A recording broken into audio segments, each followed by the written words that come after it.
St. Joseph, protector of the Holy Family, it is a great joy to have you here on our channel. We remain united in the refuge of St. Joseph. When something does good, it's worth letting it go further. Subscribing, liking, and sharing help this simple work reach those who need it. St. Joseph guards the Holy Family and can guard your home. In this episode, you will learn simple steps of spiritual protection and a devotional practice for living in peace. When the house grows quiet and the night settles over the furniture, when the small kitchen light still shines like a discreet beacon, you can feel a request that has no words. Who is guarding us? Perhaps you can hear that request now, mixed with the weariness in your shoulders and the weight of responsibilities that never take a vacation. So before any explanation, allow your breathing to become a shelter. Inhale slowly, counting to 4, and exhale even more slowly, to 6, as if letting go of the day's accumulated tension. And as you do, imagine the hand of St. Joseph resting upon your home, firm and gentle, as one who knows every story, every wound, every dream kept in silence. Because today we are not beginning with ready-made answers. We begin with presence. You are seen, you are heard, you are guarded. It may be that your routine has become an invisible battlefield where you try to protect everything and everyone at the same time, and the body, honest with itself, responds by stiffening the neck, speeding the heart, shortening the breath. It is not weakness, it is not a lack of faith, it is the organism trying to survive when the mind repeats, "I can't fail." Then irritation appears when the faucet drips. Anxiety about the future cuts through dinner. Guilt visits at night like an unwelcome guest. And in the middle of it all, prayer seems like a distant luxury, a good place you once knew but drifted from without noticing. If this is your portrait, receive the truth gently. No one carries a family in their own arms without at some point feeling those arms tremble. And it is precisely there that faith stops being a concept and becomes concrete care. A path back to peace. Emotional neuroscience helps us name what happens inside when life becomes too big. The amygdala sounds the alarm. The body releases stress hormones to keep you on alert.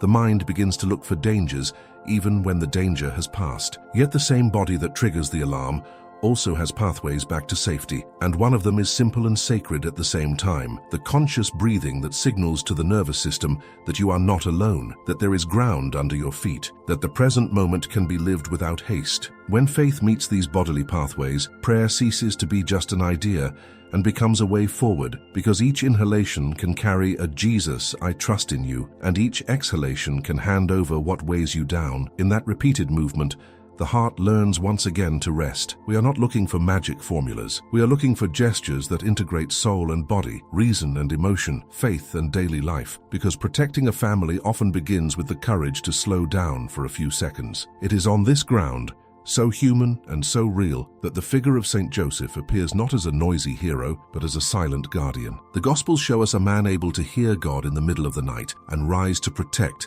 able to walk without fanfare to Egypt and return at the right time, able to turn each hammer strike in the workshop into prayer and every decision into trusting obedience. He did not claim territory with shouting, nor did he build his authority with brute force. His authority was born of the purity of a heart that serves and the courage to say yes when heaven spoke in whispers. That is why the Church calls him protector of the Holy Family, because he guarded the highest mysteries with simple, constant gestures. As we draw near to him, we are not seeking a distant myth. We seek a spiritual father who teaches by his way of living, and who today desires to teach you the same art, to guard what is sacred with a peace-giving obedience. Before we take the next steps, I propose a small rite of silence, brief and deep, that fits even the busiest routine. Place one hand on your chest and the other on your abdomen. Feel the weight and warmth of your own hands. Inhale through the belly while thinking St. Joseph, and exhale through the chest while saying inwardly, "Guard my home." Repeat this cycle 5 times unhurriedly, noticing how the air finds space within you and how the body understands the message of safety your attention is offering. If an intrusive thought comes,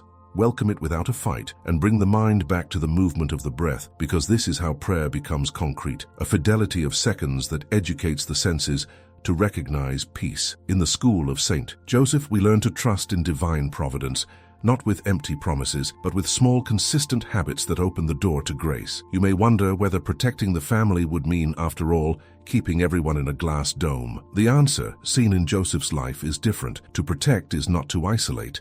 It is to discern. It is not to control every detail. It is to listen before acting. It is not to keep watch in fear, it is to keep watch in hope. That is why Joseph's obedience was not passivity. It was loving readiness, the readiness of one who trusts that God speaks and that the human response can be both swift and delicate. Anxiety tends to say, "Do something now," while faith learns to ask, "Lord, what do you want me to do now?" In that small difference dwell peace and direction, because a hurried heart errs by excess, and a listening heart learns to do what is necessary, nothing more and nothing less, at the exact time grace invites. From this point on, our path will be clear and within reach of any home. We will enter, step by step, the logic of Joseph's protection, uniting devotional practice with emotional balance, the life of prayer with the life of work, concrete decisions with healing affection, so that you may experience what so many have experienced when drawing close to Joseph: the peace that makes no noise, the order that does not oppress, the hope that renews itself without spectacle. With St. Joseph, every work becomes a prayer, and when work becomes prayer, the whole house breathes relief because the presence of God finds room to move. Before moving forward, consecrate the next minutes inwardly. Offer the concerns that accompany you. Present the names of those you love. Place over your heart that request that seems impossible, and simply say, in the most sincere place within yourself, "St. Joseph, silent guardian, intercede for us." Allow this invocation to be like a well-chosen piece of wood in the workshop, solid and docile, ready to receive the form the divine sculptor desires to give. If you welcome this beginning with simplicity, you will already be experiencing the essence of what lies ahead. God acts in silence, grace is poured out in humility, and protection blossoms when the soul finally learns to trust. When the house grows quiet and the night settles over the furniture, when the small kitchen light still shines like a discreet beacon, you can feel a request that has no words. Who is guarding us? Perhaps you can hear that request now, mixed with the weariness in your shoulders and the weight of responsibilities that never take a vacation. So before any explanation, allow your breathing to become a shelter. Inhale slowly, counting to 4, and exhale even more slowly, to 6, as if letting go of the day's accumulated tension. And as you do, imagine the hand of St. Joseph resting upon your home, firm and gentle, as one who knows every story, every wound, every dream kept in silence. Because today we are not beginning with ready-made answers. We begin with presence. You are seen, you are heard, you are guarded. It may be that your routine has become an invisible battlefield where you try to protect everything and everyone at the same time, and the body, honest with itself, responds by stiffening the neck, speeding the heart, shortening the breath. It is not weakness, it is not a lack of faith, it is the organism trying to survive when the mind repeats, "I can't fail." Then irritation appears when the faucet drips. Anxiety about the future cuts through dinner. Guilt visits at night like an unwelcome guest. And in the middle of it all, prayer seems like a distant luxury, a good place you once knew but drifted from without noticing. If this is your portrait, receive the truth gently. No one carries a family in their own arms without at some point feeling those arms tremble, and it is precisely there that faith stops being a concept and becomes concrete care, a path back to peace. Emotional neuroscience helps us name what happens inside when life becomes too big. The amygdala sounds the alarm. The body releases stress hormones to keep you on alert. The mind begins to look for dangers even when the danger has passed. Yet the same body that triggers the alarm also has pathways back to safety, and one of them is simple and sacred at the same time. The conscious breathing that signals to the nervous system that you are not alone, that there is ground under your feet, that the present moment can be lived without haste. When faith meets these bodily pathways, prayer ceases to be just an idea and becomes a way forward, because each inhalation can carry a "Jesus, I trust in you," and each exhalation can hand over what weighs you down. In that repeated movement, the heart learns once again to rest. We are not looking for magic formulas. We are looking for gestures that integrate soul and body, reason and emotion, faith and daily life, because protecting a family often begins with the courage to slow down for a few seconds. It is on this ground, so human and so real, that the figure of St. Joseph appears not as a noisy hero, but as a silent guardian. The Gospels show us a man able to hear God in the middle of the night and rise to protect, able to walk without fanfare to Egypt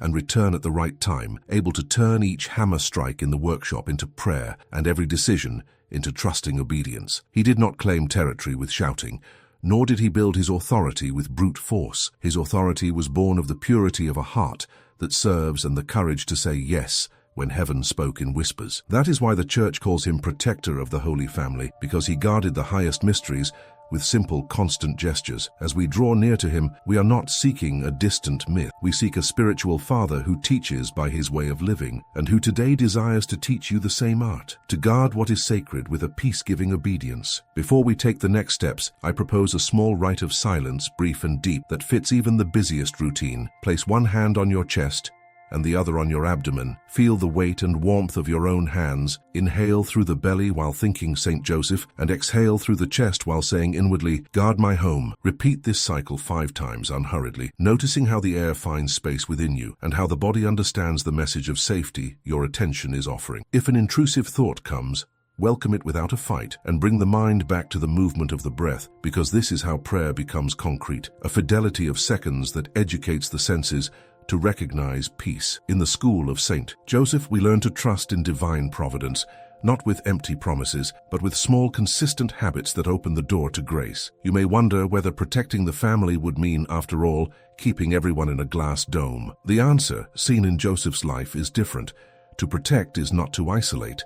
It is to discern. It is not to control every detail. It is to listen before acting. It is not to keep watch in fear, it is to keep watch in hope. That is why Joseph's obedience was not passivity. It was loving readiness, the readiness of one who trusts that God speaks and that the human response can be both swift and delicate. Anxiety tends to say, "Do something now," while faith learns to ask, "Lord, what do you want me to do now?" In that small difference dwell peace and direction, because a hurried heart errs by excess, and a listening heart learns to do what is necessary, nothing more and nothing less, at the exact time grace invites. From this point on, our path will be clear and within reach of any home. We will enter, step by step, the logic of Joseph's protection, uniting devotional practice with emotional balance, the life of prayer with the life of work, concrete decisions with healing affection, so that you may experience what so many have experienced when drawing close to Joseph: the peace that makes no noise, the order that does not oppress, the hope that renews itself without spectacle. With St. Joseph, every work becomes a prayer, and when work becomes prayer, the whole house breathes relief because the presence of God finds room to move. Before moving forward, consecrate the next minutes inwardly. Offer the concerns that accompany you.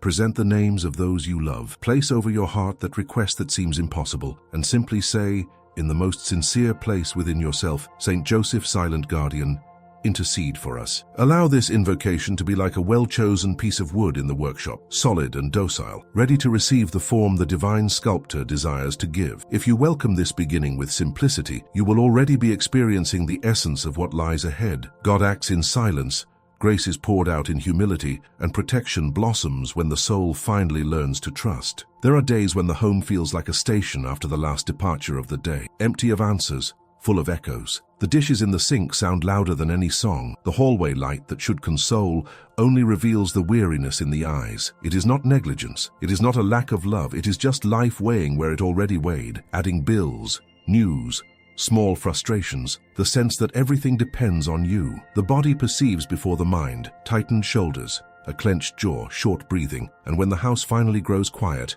the head speeds up. The question returns, with the force of one who never left: will I be able to handle it? Everyday life has discreet ways of wounding: a sideways comment over coffee, a meeting that drags on, the unanswered message, the child with a fever, counted money, the insistent clock. And faith, which once burned like a live ember, sometimes feels like charcoal hidden under ashes. Even prayer, which once was solid ground, seems distant, as if it were across the street on a day of heavy rain. The mind generates risk scenarios for the week that has not even arrived. The body follows that script, with a faster heart and tense muscles. No one chooses to feel this way. It happens. It happens to good people, to people who love, to people who pray. Emotional neuroscience helps name the invisible. When the world weighs heavy, the brain turns on alarm systems to protect. The amygdala amplifies danger signals, stress hormones circulate, attention sticks to what might go wrong. It is not a defect. It is an ancient survival mechanism. But in modern life, sometimes the alert does not shut off.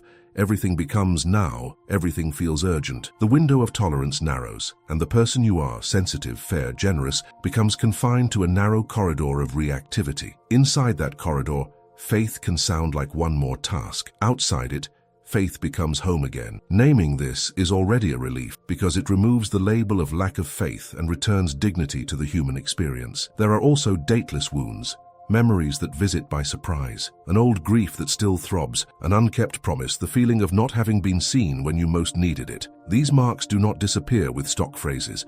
They ask for something humbler and deeper: welcome. Such welcoming does not excuse evil, but it gives the heart the right to exist without explaining itself all the time. And when the heart feels legitimized, guilt loses its throne, shame loses its voice, anxiety loses its arguments. The soul once again has a quiet corner where it can lean. It is in that corner that the presence of St. Joseph reveals itself, not as a fault finder, not as a judge of routines, but as the spiritual father who carries in his arms what you cannot carry alone. Joseph knows the road between fear and trust because he walked in the dark with God. He knew displacements, sudden changes, nights when the right decision seemed invisible. What sustained him was not noise, it was listening. It was not control, it was trusting obedience. Looking at him, something within recognizes there is a way to protect without hardening. There is a way to lead without crushing. There is an authority that is born of service and purity. The weary soul finds in this living memory an example that does not accuse but inspires. Perhaps what hurts most is not the difficulty itself, but the loneliness it produces. The impression that no one notices the silent effort, that no one knows the price paid to keep everything standing. St. Joseph sees. He sees what was not said. He sees what was swallowed. He sees the courage repeated in small gestures that win no applause. And when someone sees us without demanding performance, the body relaxes a little, the mind yields a little,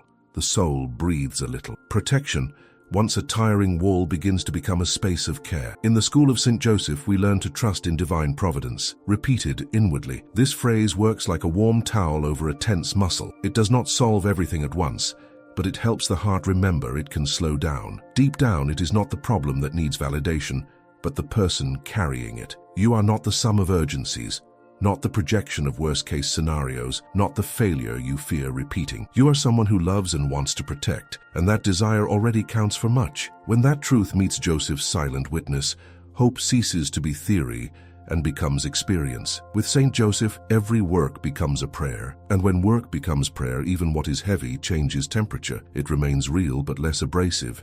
It remains demanding but more livable. On this honest ground, protection ceases to be a burden and begins to become a promise, a gentle but firm promise, like a carpenter's hand upon the wood he knows well. There is a particular silence in Nazareth, a silence that is not empty, but the raw material of revelation. There, in a simple home, the boards hold stories. The scent of freshly cut wood mingles past and promise, and at the center of that everyday scene is Joseph, listening more than speaking, sustaining more than showing, learning the language of God that arrives in whispers. The Gospels present him without speeches, almost without words, and precisely for that reason each gesture stands out like an open window to the divine will, a dream that ignites a decision, a road that changes direction, a return expected at the right time. There is no spectacle, there is fidelity, there is no noise, there is presence. And in this atmosphere, we understand why the Church calls him protector of the Holy Family. The narrative begins when everything seems out of place, when human logic cannot grasp the extraordinary event in Mary's womb. Joseph feels the impact, contemplates what he does not understand, and instead of wounding,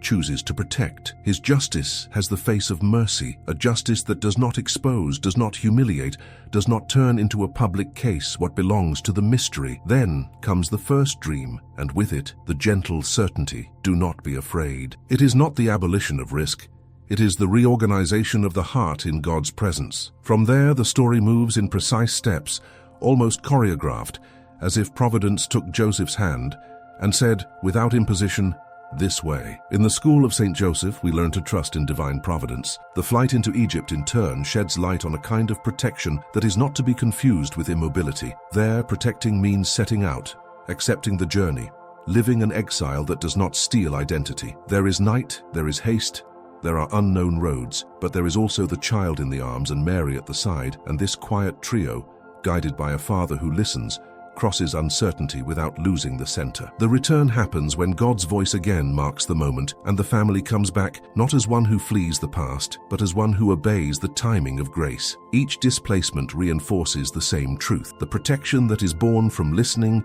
preserves life, dignity, mission. It is not about freezing reality, but passing through it with a heart in tune with heaven. In Nazareth, Joseph's work reveals a spirituality of the everyday that does not separate the sacred from the simple. The workshop becomes a temple, the The tools turn into mute intercessors, sweat shares in redemption as a discreet offering. His fatherhood is chaste and robust, firm and tender, made of gestures that do not seek witnesses. There the child grows in wisdom, stature and grace, and it is impossible not to imagine the pedagogy of the smallest details. Patience in the face of a crooked cut, care for the exact measure, respect for the timing of each piece of wood. This pedagogy also speaks to the modern heart, because it teaches that spiritual maturity is not born of grand impulses, but of constancy, delicacy, and truth. With St. Joseph, every work becomes a prayer. The biblical lens on Joseph dialogues, surprisingly, with what emotional neuroscience has revealed. Stable, meaningful routines build inner safety. Repeated, meaning-filled stories shape circuits of calm. Embodied symbols, such as a home, a table, a workshop, foster states of presence that reduce hyperarousal of the alarm system. When the mind contemplates a stable reference figure like Joseph, the body reads that signal and gradually turns off the siren that insists on blaring even when there is no fire. Prayer thus stops being mere speech and becomes listening that reorganizes, presence that repairs, good memory that rewrites painful memories. In this meeting between scripture and life, tradition and science, a simple, luminous conviction stands out. The protection Joseph offers is not that of a wall that separates, but that of a heart that sustains. Not that of a rule that weighs down, but that of an obedience that frees. Not that of improvisation, but that of a fidelity that, for being continuous, becomes invisible to hurried eyes. And when the soul lingers in this vision, something within aligns like wood finding the plumb line. Fear loses the lead role, hope speaks again, and the family, even walking difficult roads, perceives itself guarded by a love that knows the way. There are moments when the desire to preserve the home grows like a shield in the chest, and without noticing, turns into heavy armor. The sense of responsibility is noble, but when the heart becomes convinced that everything depends solely on one's own effort, the soul enters a silent cycle of tension. Thoughts speed up, the body hardens, the vigil never rests. Self-sufficiency looks like strength, but wears you down inside because it isolates, and the more you try to control, the more details slip away. The subtler the flaws become, the louder the night's silence grows. The question, "What if I fail?" takes up space until it seems like the only voice in the room. Family life amplifies this mechanism. Legitimate concern for the children, for the health of those you love, for the month's bills, can turn into a radar that never shuts off. The nervous system, faithful to what it perceives, keeps the body on standby. Short breathing, tense muscles, eyes always scanning for signs. It is the physiology of care at the limit, when zeal becomes alarm and alarm becomes exhaustion. And in that state, relationships begin to feel fine cracks.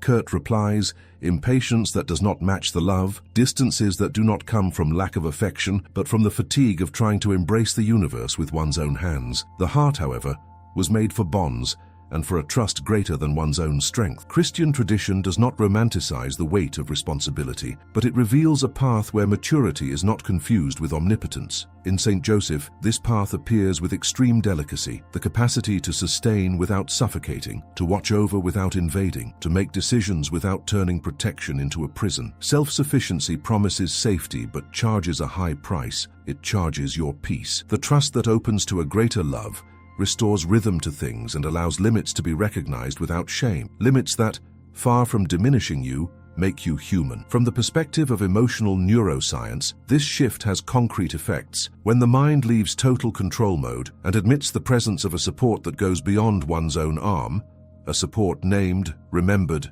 represented, the body receives new signals of safety. Hypervigilance steps back. Attention, once glued to risks, turns to what nourishes. Memory begins to reorganize stories without turning them into threats. Small signs of shared care, a look that welcomes, a word that legitimizes, a symbol of hope in the environment, modulate the stress circuit and widen the window of tolerance. On that ground, faith ceases to be a task and returns to its place as bond, as home. Self-sufficiency often springs from old wounds, moments when there was no one to hold you up, hours when help did not arrive, broken promises. The heart learned to survive alone, and therefore the idea of trust feels risky. The beauty of Joseph's figure is in offering a safe face to this wounded trust, someone who knows the weight of the unexpected, who faced displacements and dangers, and who still chose the way of silent service. He does not compete with legitimate responsibilities, nor erase the need for concrete choices. He simply sets them on a broader foundation. Where self-sufficiency hardens, Joseph teaches meekness. Where fear sets deadlines, he reminds us of God's timing. Where guilt accuses, he points to mercy that begins again. It is worth noting how relationships change when zeal stops being control. Conversations become more honest, requests for help less rare, conflicts less definitive. The home does not lose vigilance, it gains presence. Authority does not lose firmness, it gains service. The soul does not lose prudence, it gains hope. This movement does not erase difficulties, but it changes the way we inhabit them. A posture that welcomes and illuminates rather than compresses, that observes and discerns rather than suffocates, that sustains what is necessary rather than carrying the impossible. Joseph's witness translates this wisdom into simple images. The carpenter who measures twice before fitting the wood does not do so out of obsession, but out of love for the joint. True protection looks like that care, not brute force, but loving precision. Self-sufficiency measures the world with an iron ruler. Trust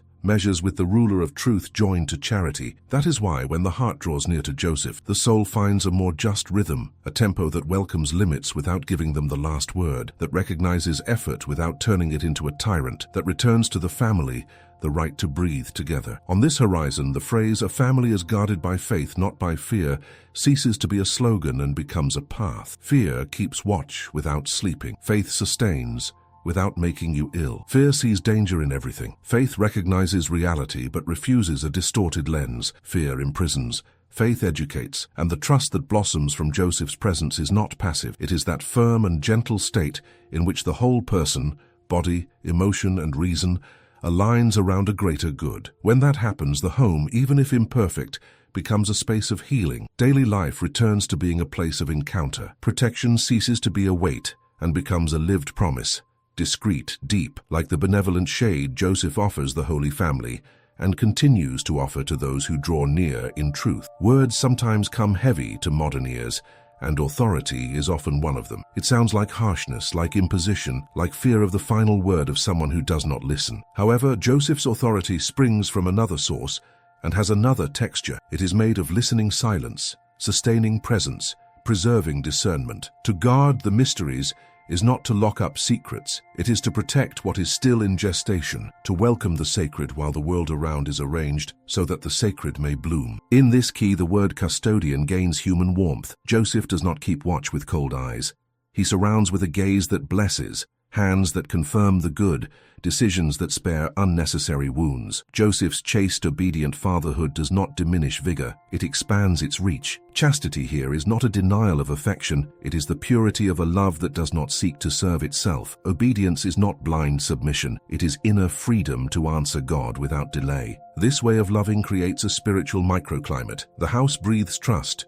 Guilt loses its echo, shame finds no stage. Where authority is service and purity, the enemy loses ground. It is as if the very ambience of the home, softer voices, more integral gestures, truer choices, gradually deactivated the threads of confusion that so often install themselves when power turns into competition. In daily life, this shows up in almost invisible details. A decision made without humiliating, a firm opinion spoken without wounding, a boundary set without threatening the bond. The wood knows the craftsman's intent. A hand that presses too hard cracks what should be sustained. A hand that hesitates does not form what needs to be born. Joseph's authority finds the exact point, the point of the joint, mortise and tenon, two different pieces, one harmonious movement. So too with the family, differences that are not annulled, responsibilities that touch, centers that do not compete. The home grows when each part finds its place without needing to crush the others. Emotional neuroscience illuminates this mystery with contemporary vocabulary. Stable attachment figures, people predictable in their presence,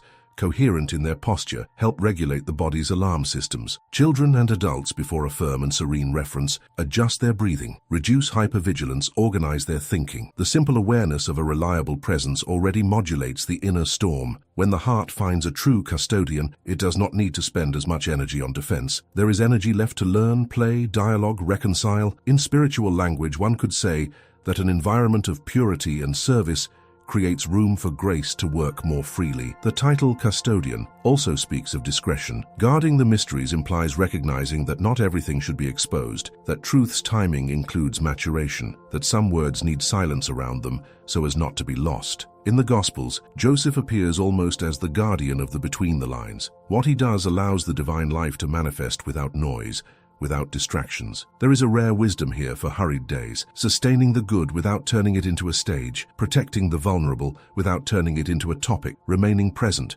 without seizing the spotlight. Love that serves does not compete, it simply sustains. This authority that protects through purity has an immediate effect on conflicts. Where the struggle for control usually inflames, the logic of service lowers the temperature. Where duplicity creates gaps, transparency closes the door to insinuations. Where aggressiveness marks territory, gentleness establishes boundaries that invite encounter. This is not naivety, it is gentle strength. There is a firmness born of a pacified heart that for that reason does not need to shout. In Joseph, firmness wears the face of peace, and peace has a backbone. When the family contemplates this portrait, a kind of good memory begins to rewrite difficult memories. Recollections of authoritarianism lose power before new images. A man who listens, a protector who does not take for himself what belongs to God, a leader who carries what he can and trusts what he cannot. Little by little, the body itself learns this cadence. The gaze changes, the voice changes, the way of moving through the home changes, and without fanfare,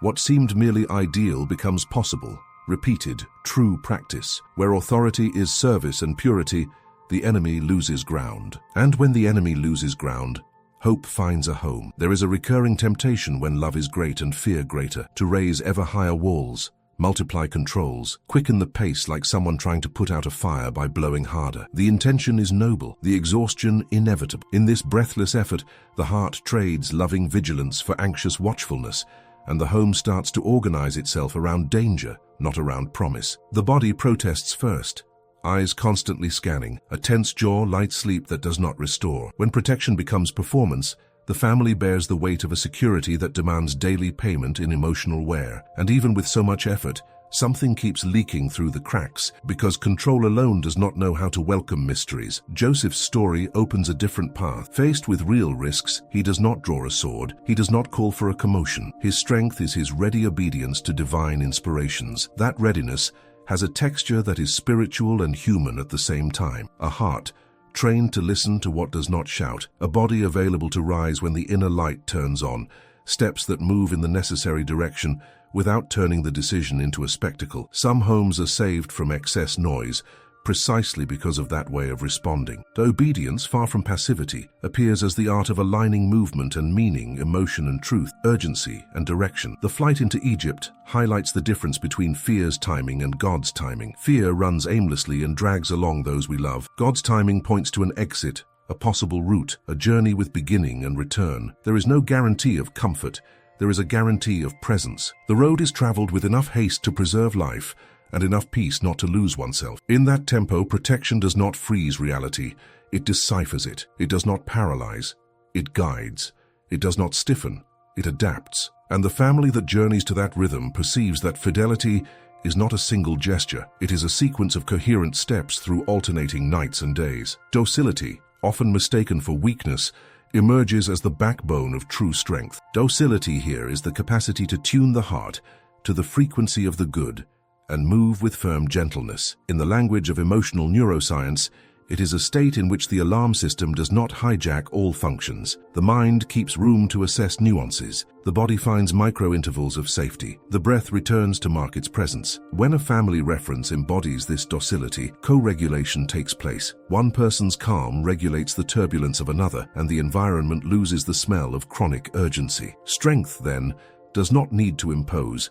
It becomes climate, a contagion of active serenity. By contrast, sheer human effort operating in shield mode tends to create cracks. The well-intentioned word comes out harsh. The protective gesture turns into a shadow. Correction loses tenderness and gains volume. Relationships shrink to fit the armor, and when the armor dominates the room, no one breathes fully. Joseph's witness points to a more artisanal finish. Less pressure, more precision, less noise, more alliance, less anxiety for results, more fidelity to the next right measure. As in carpentry, where wood responds best to a touch that respects its grain, the soul responds best to authority that considers its contours. There is also the element of the sacred that asks for shelter. Mysteries are wounded in noisy environments. Decisions are lost when disputed by many voices. Affections fray under prolonged tension. Joseph guards the mysteries not out of fear of the world, but out of love for the right time of things. That care orders the home from within, Matters that belong inside do not become a show. Choices mature before they appear. Fragilities gain shelter without becoming a topic. Protection thus ceases to be a declared war and becomes the careful curation of what deserves to flourish. In the end, the question is not whether the family will be protected by effort or by trust, as if they were mutually exclusive poles. The question is where the movement that sustains care is born. When it is born of fear, zeal makes you ill. When it is born of trusting obedience, zeal heals. Joseph teaches the way in which the step becomes response, haste becomes readiness, strength becomes effective gentleness, and on that way, the home learns a new language, the sound of doors opening without a crash, the weight of decisions made without wounding, the beauty of a security that does not explain itself all the time, but lets itself be felt. This is how homes cross deserts and arrive whole at the return, not by the hardness that breaks, but by the docility that sustains. The plan presents itself like a small light turned on at dawn. It does not aim to solve everything at once, but to change the atmosphere of the environment from within, establishing a climate of presence that sustains, of meaning that orients, of tenderness that regulates what has fallen out of rhythm. When the home is wrapped in that climate, the heart learns to exist without permanent defense. Words regain gentleness, and decisions, once taken in urgency, begin to be born from a more whole, more airy, more truthful place. When 3 to 5 minutes of silence precede decisions that touch the home, something happens at the most intimate level, and also at the bodily level. Mental noise slows down. The nervous system reads signals of safety.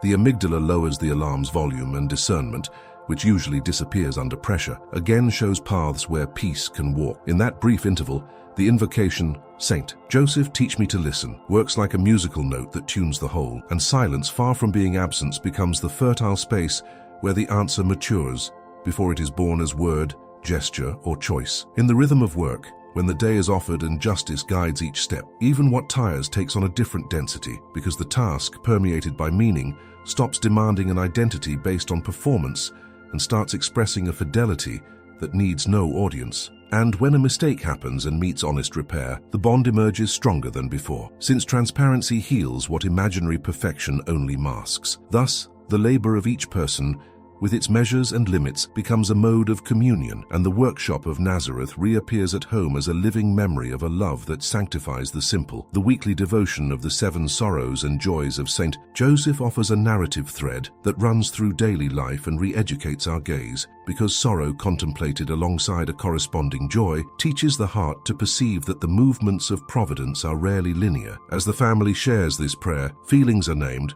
experiences gain meaning, and even old wounds begin to breathe in an environment that legitimizes tears without losing hope. A dedicated decade of the Rosary, repeated with tenderness, acts like a quiet soundtrack reminding us little by little that God's timing does not trample but guides. The home's signs, a Bible left open, an image of St. Joseph, small acts of immediate forgiveness, compose an effective iconography that speaks to mind and body. For stable symbols, tell the alarm system that firm ground exists, that there is a shared story able to support difficult days. When forgiveness occurs without spectacle, as a delicate repair at the exact point where the relationship was hurt, the invisible weave of bonds becomes more resistant than friction, and the environment gradually trades the smell of conflict for the fragrance of reconciliation. Constant intercession, repeated like breathing, creates a trail back when anxiety threatens to take over, because the phrase, "St. Joseph, silent guardian, intercede for us," acts like a spiritual address that the heart memorizes and finds again, even when thoughts scatter. And the more this invocation integrates into life's cadence, the more the body learns to associate those words with inner states of calm and trust, turning them into a bridge between faith professed and peace experienced midweek,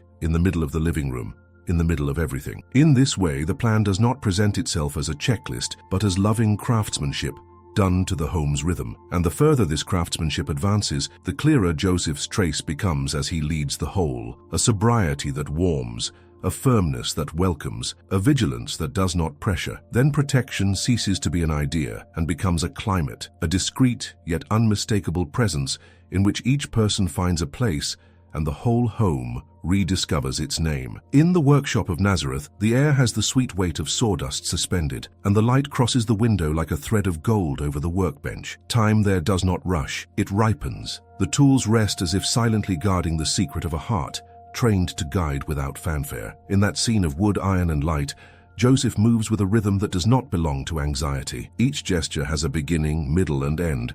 Each object returns to its proper place. Each sound, the light touch of metal, the slide of the sandpaper, the crack of the grain, composes a music that organizes from within. Seen from this angle, the world ceases to be a succession of urgencies and becomes a sequence of fidelities. The plumb line, hanging straight in space, teaches without words. Its function is simple and inexorable, to indicate the vertical of the real, cut through the illusion of a skewed gaze, return to the body the certainty of gravity. Something similar happens to the soul when it finds an axis that does not depend on the day's moods. Faced with shifting feelings, agitating news, weighty memories, the heart's plumb line points outward and inward at the same time, reminding us there is a loving will that precedes our attempts. In that reference, human speech regains its place. When the plumb line is at work, sentences stop being born of impulse and begin to spring from truth, and the home's climate, without theatrical effort, trades the eccentricities of haste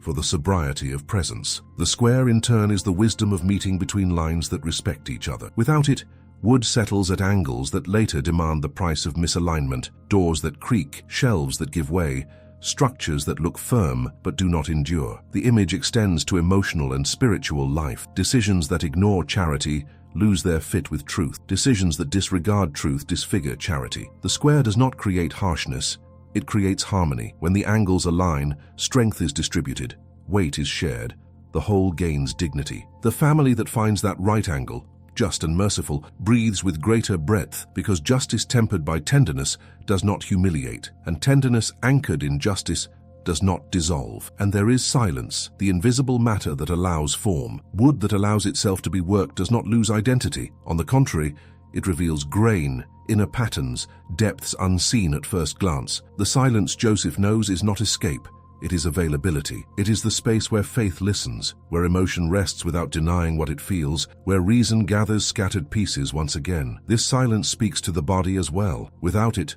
the alarm system occupies all the territory. With it, breathing finds its cadence, shoulders drop a millimeter. Attention steps back from the noise and sees again what matters. In that interval, grace becomes audible, like a gentle thread of voice at the bottom of the chest. The set, plumb line, square, silence, translates into a home's climate. When the heart has an axis, words do not sway with fear. When inner angles are adjusted, choices rest not only on the desire of the moment, but on the good of all. When silence matures, no one needs to win the argument for truth to appear. Curiously, in such places, neuroscience recognizes the language of safety. Stable routines regulate. Meaningful symbols calm, affectionate predictability reduces hypervigilance. The body understands such signs, the soul does too. The image of Joseph at work widens this horizon. The hand that holds the plumb line does not tremble because it serves the real. The hand that sets the square does not violate the wood, it respects it. The hand that interrupts the noise to hear the silence does not procrastinate, it prepares. In everything there is a firm delicacy that endures the seasons. The protection that springs from this does not depend on the absence of storms, but on the presence of a center that holds. And this is why the final line of this subtopic sounds like synthesis and promise, like a blessing settling on daily life. With St. Joseph, every work becomes a prayer and every prayer protection. You said excellent. You can continue to the next chapter. Note that the script is 40 minutes long. Do not include emojis. Always add a period to titles and subtitles, for example. Listen carefully. Add a period. Do not tell them what to do, for example. Common mistake, practical exercise, real case, serious mistake, etc. St.Joseph Português, completo said, guided devotional practice. When the home slows down and voices gather their echoes, a discreet space opens between the sounds of the day and the night's silence. In that interval, the soul senses its own thirst and finds a simple way to quench it, like pressing an ear to the heart and hearing again the rhythm of what matters. Devotion here does not arise as a task to be completed, but as an encounter arriving gently, an encounter in which the presence of St. Joseph draws near like a friendly shadow, like rest for tired eyes, like the reminder that there is a love working in secret on our behalf. Within, a phrase begins to be born naturally, almost spontaneously, as if it had always been engraved there. St. Joseph, silent guardian, intercede for us. Repeated unhurriedly, this invocation sketches an inner brightness. The words settle into memory and find a place to stay, like a well-hung picture that harmonizes the room. The mind, which previously ran, slows as it follows the cadence of its own sound, and the body, which trembled in vigilance,